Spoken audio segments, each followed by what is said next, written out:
Hi, women of New Life. My name is Beth Ann Olson, and I just want to take a few minutes to talk to you about the upcoming women's retreat. I remember preparing for my first women's retreat, and I was just feeling tired and run down and unsure that I wanted to spend a whole weekend away feeling like an outsider when I didn't even really know many women at that point. And that anxiety just continued to grow until we gathered together for the first session and opened in song and praise. And I was completely overwhelmed by the voices of over 100 women joining together to worship the Lord in love and faithfulness. And that really set the tone of that whole weekend for me.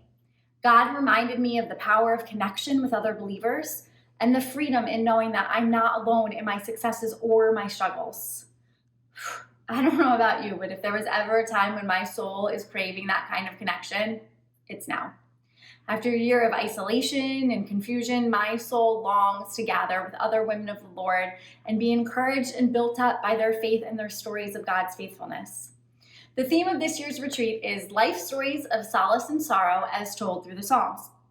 I have clung to the Psalms in these past months, and what continues to strike me is that even as David cries out to the Lord in fear and anger and grief, he continuously reminds himself of God's past faithfulness and redemption. That even though his current trials feel insurmountable, God's past record of deliverance offers him peace and strength. Meditating on God's goodness gives him comfort in a time of sadness. And to me, that's what Women's Retreat is offering this year. Comfort in a time of sadness. Hearing stories from women who are brave enough to admit their doubts and fears, but who have the wisdom and faith to trust in the Lord despite those challenges. A time not only of connection with each other, but with God as well.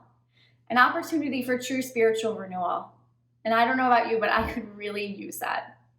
I want to invite you to join us Friday, May 14th and Saturday, May 15th as we gather together. You can join us either in person or virtually, and there will be lots of opportunities for safe conversation, relaxation, and pursuing activities that will allow you to rest and connect, as well as be encouraged by other women in your life. I hope you join us.